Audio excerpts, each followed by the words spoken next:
Saksikan.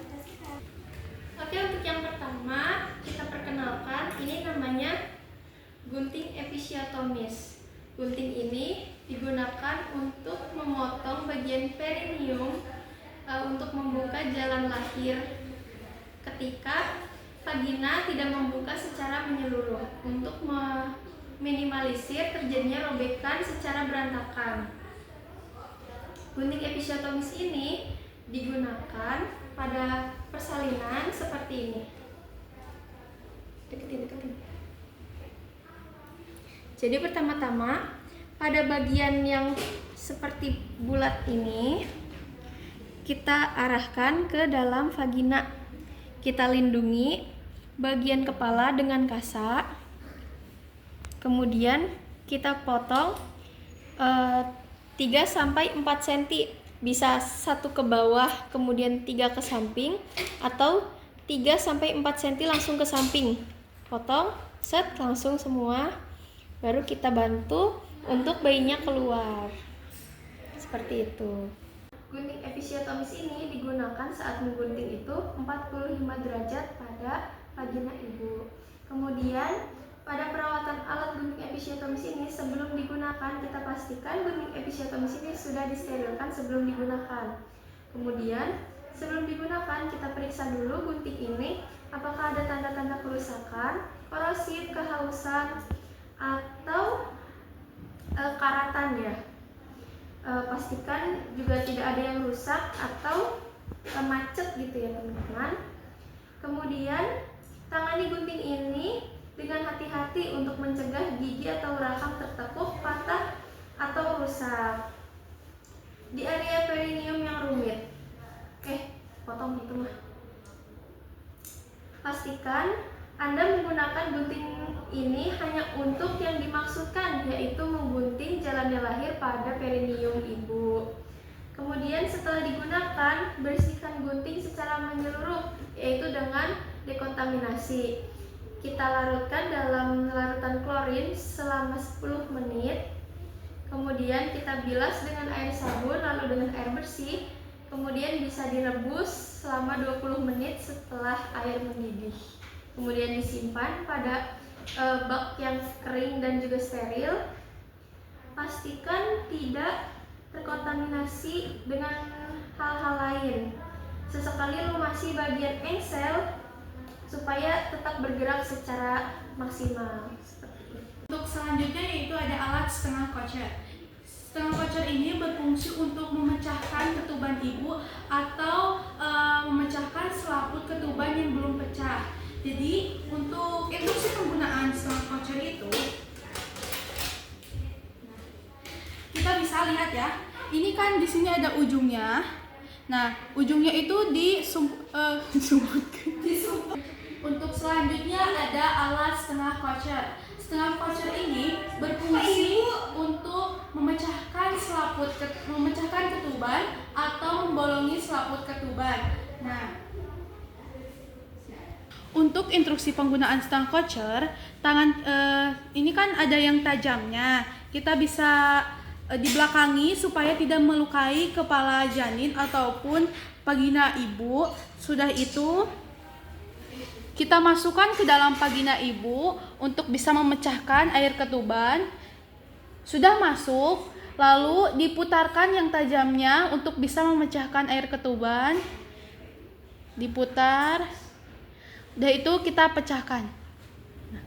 Setelah selesai dipecahkan, kita balikan lagi supaya tidak melukai dan dibawa keluar.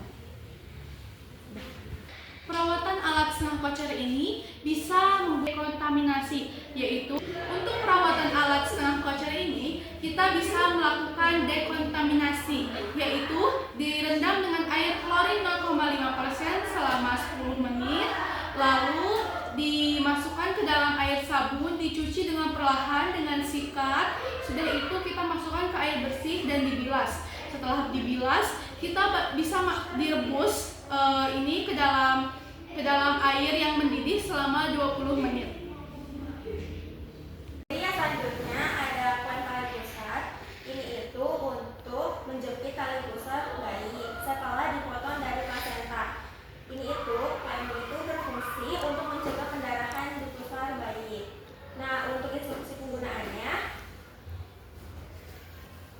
tangan dan mempersiapkan alat, lem, gunting, steril, kain steril. Terus pasang klem pada tali pusar sekitar 2-3 cm. Jadi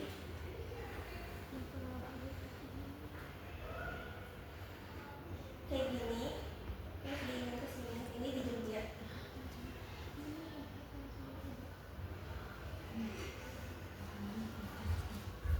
Nah, selanjutnya potong tali pusar antara klem dan tubuh bayi menggunakan gunting steril. Perawatannya itu cuma sekali pakai, jadi nggak bisa dipakai berulang-ulang kali. Nah, untuk cara nyimpannya itu, simpan alat klem tali pusar dalam wadah yang kering dan tertutup untuk mencegah kelembapan dan kotoran. Untuk periksa alat klem tali pusar secara teratur untuk memastikan bahwa alat dalam keadaan baik dan siap digunakan. Jadi yang selanjutnya ada forceps. Ini jenis forceps. Nah, ini itu berfungsi untuk menjepit dan menarik bayi keluar dari vagina saat persalinan. Nah, instruksi penggunaan alatnya itu tangkap pemegangan handle untuk dipegang oleh penolong persalinan. Yang kedua itu kunci cunam lock untuk mengunci pada pernalangan cunam kanan dengan cunam kiri. Yang ketiga itu tanpa cunam bapan antara kunci cunam dengan bilah atau dam cunam. Yang keempat itu bilah atau daun cunam bagian yang akan mencekam kepala janin. Nah, yang sebelah kanan itu masuk ke sini, ke dalam sini. Jadi untuk yang sebelah kiri kita masuk ke dalam sini. Jadi pelan-pelan seperti ini. Nanti kalau udah kayak gini, otomatis kelok dari sininya. Terus kita tarik, tapi gak boleh kena kuping, kena bagian kuping ya. Nah, ini tuh dilakukan untuk bayi yang sudah gak ada atau sudah meninggal. Untuk perawatan alat forcepsnya ini dikontaminasi dulu dengan air klorin, direndam selama 10 menit, lalu dibilas dengan air sabun, dibilas lagi dengan air bersih, lalu direbus selama 20 menit sampai air mendidih. Nah, setelah direbus sudah, lalu diangkat dan dikeringkan, lalu disimpan forcepsnya di tempat yang steril atau di tempat yang bersih. Terus untuk penyimpanannya itu, simpan alat forceps dalam wadah yang kering dan tertutup untuk mencegah kelembapan dan kotoran. Nah, untuk periksa alat forceps itu secara teratur untuk memastikan bahwa alat dalam keadaan baik dan siap digunakan. Selanjutnya, saya di sini akan menjelaskan cara penggunaan alat yang yaitu arteri klem lurus dan arteri klem yang bengkok. Di sini kegunaannya sama, yaitu untuk mengklem jaringan tubuh atau pembuluh darah, terutama selama operasi. Ini juga bisa digunakan untuk klem tali pusat saat menggunting tali pusatnya. Kalau yang seperti ini untuk operasi, perbedaannya. Penggunaannya juga sama seperti diklem hingga bunyi sekrekannya. Nah, di sini saya akan menjelaskan instruksi.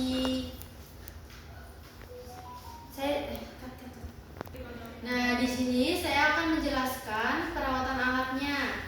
Nah, pastikan klem lurus dan bengkok ini saat digunakan tidak berkarat atau tidak ada yang rusak sama sekali, karena itu akan mengganggu untuk cara kerjanya.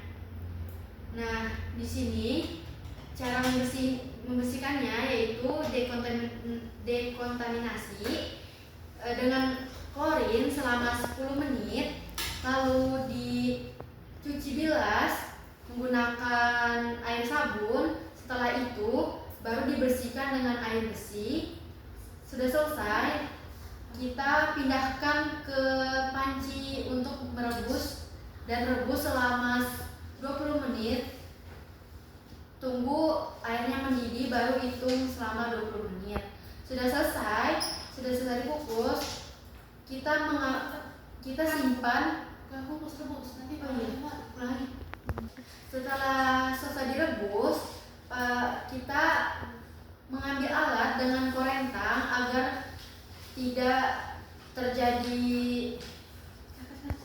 Setelah direbus, kita angkat alat tersebut dengan korentang lalu pindahkan ke bak instrumen atau tempat yang sudah steril. Cara perawatan alatnya, pastikan alat tidak berkarat jika digunakan dan tidak macet saat untuk menggunting tali pusatnya. Nah, cara perawatannya yaitu kalau sudah dipakai, kita akan dekontaminasi, yaitu dengan direndam air klorin selama 10 menit, lalu dibilas menggunakan air sabun, lalu dibilas air bersih. Selesai itu baru kita rebus alat-alat tersebut selama 20 menit sampai air mendidih. Kalau sudah, nanti kita angkat dan pastikan alatnya sudah steril dari kotoran apapun. Kita simpan dengan rapi di tempat steril. Sekian dari saya. Oke, selanjutnya saya akan menjelaskan alat. Yang pertama itu ada komedis. Nah, komedis ini berfungsi untuk menaruh rasa, obat luka, dahak, dan lain-lain. Nah, cara penggunaannya itu pertama tutupnya itu dibuka. Nah, lalu di dalamnya itu ada kapas. Nah, kapasnya itu bisa diambil dengan korentang. Nah, korentang itu seperti ini, yang bentuknya panjang, terus ada ininya penjepitnya gitu. Nah, korentang ini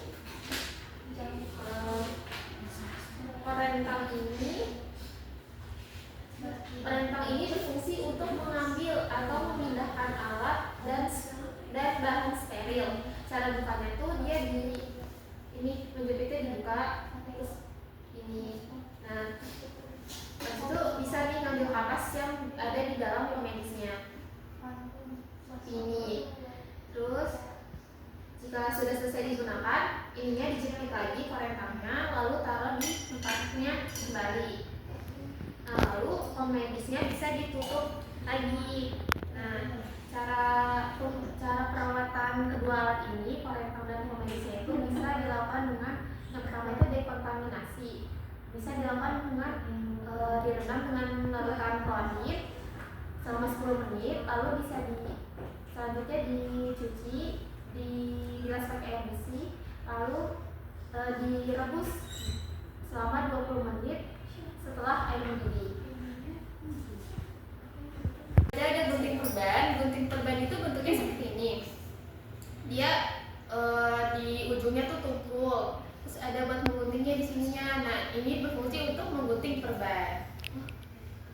Oh ya, terus cara perawatannya itu yang pertama itu dengan dekontaminasi, yaitu dengan larutan klorin selama 10 menit, lalu dicuci dengan air sabun, lalu dibilas dengan air bersih, lalu direbus selama 20 menit setelah air mendidih. Untuk selanjutnya ada pinset chirurgis. Pinset chirurgis ini berfungsi untuk menjepit jaringan, membentuk pola jahitan, dan mengangkat jahitan. Nah, dari bedanya dari pinset yang lain ini, pinset chirurgis itu di atasnya itu ada yang tajam dua begini. Nah, terus cara menggunakan pinset chirurgis ini, pegang di sisi tengah pinset depan tangan dominan, lalu arahkan pinset ke objek yang akan dijepit. Nah, setelah itu gunakan pinset dengan penghitungan tepat karena dapat merusak jaringan jika tidak benar. Lalu perawatannya itu bisa menggunakan dekontaminasi, yaitu direndam oleh air klorin selama 10 menit. Sudah direndam, pindahkan ke air sabun, lalu bisa disikat dengan halus. Sudah itu ke air bersih, lalu direbus dengan air yang 20 menit sudah mendidih. Nah, lalu pinset anatomis. Lalu di sini ada pinset anatomis. Jadi pinset anatomis sama chirurgis itu ada perbedaannya. Jadi kalau tadi kan kalau chirurgis itu ada yang tajam-tajamnya, tapi kalau pinset anatomis itu tidak ada. Dulu aku buka channel. Pinset anatomi ini berfungsi untuk menjepit jaringan, memegang alat dan bahan medis serta membersihkan luka. Jadi kayak misalkan dari kom nih, ya, kita mau bersihin luka, nah bisa menggunakan pinset anatomis. Nah, jadi pinset anatomis ini adalah pinset dengan gigi anatomi untuk menjepit jaringan, dan proses operasi digunakan untuk memegang jaringan. Alat dan bahan medis dapat juga digunakan untuk memegang kasa dan kapas pada saat membersihkan luka. Nah, untuk cara perawatannya juga sama dengan yang lainnya, yaitu didekontaminasi. Jadi, Kemudian ada jarum bedah. Jarum bedah ini itu untuk memperbaiki luka pada vagina atau perineum setelah melahirkan. Sebelumnya kan perineum itu untuk membuka jalan lahir itu kita potong menggunakan gunting episiotomi. Nah, kemudian untuk mengembalikannya kembali kita menggunakan jarum bedah ini. Cara menggunakannya itu pastikan sebelumnya itu tangan kita sudah steril. Kemudian persiapan alat, jarum bedah dan juga jarum jahit yang sudah steril. Kemudian kita pasang benangnya, kita masukkan ke dalam jarum dengan hati-hati. Kemudian kita jahit lukanya dengan teknik yang sesuai. Itu juga kewenangan dokter ya teman-teman.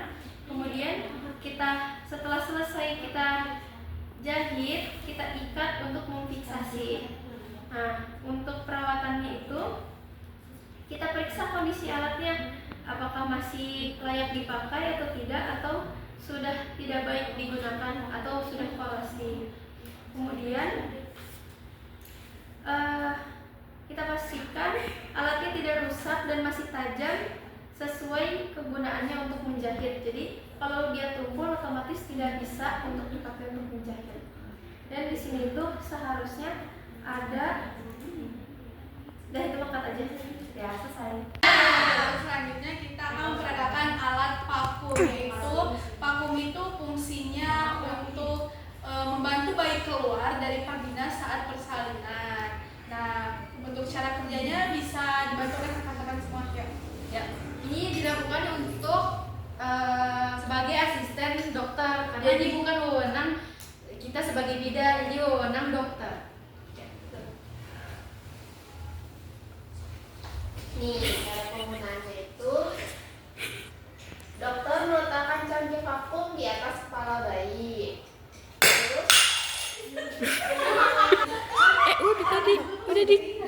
Nah, cara penggunaannya itu yang pertama dokter meletakkan cangkir vakum di atas kepala bayi. Ucapan itu. Lalu dokter memastikan tidak ada jaringan vagina yang terperangkap di antara kepala bayi dan cangkir. Ini kan udah ulang lagi tadi.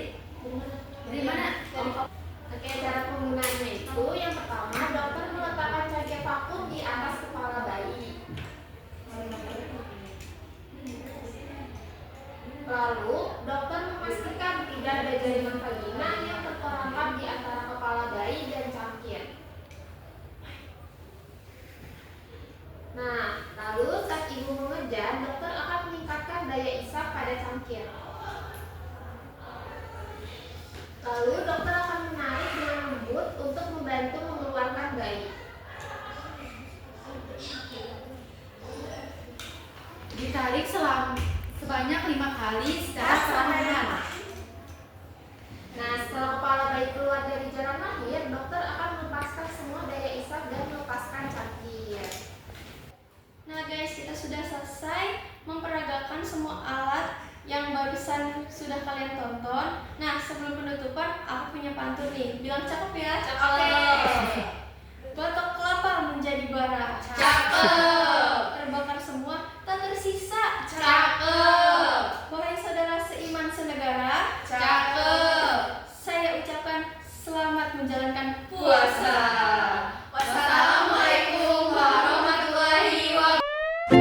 Thank you.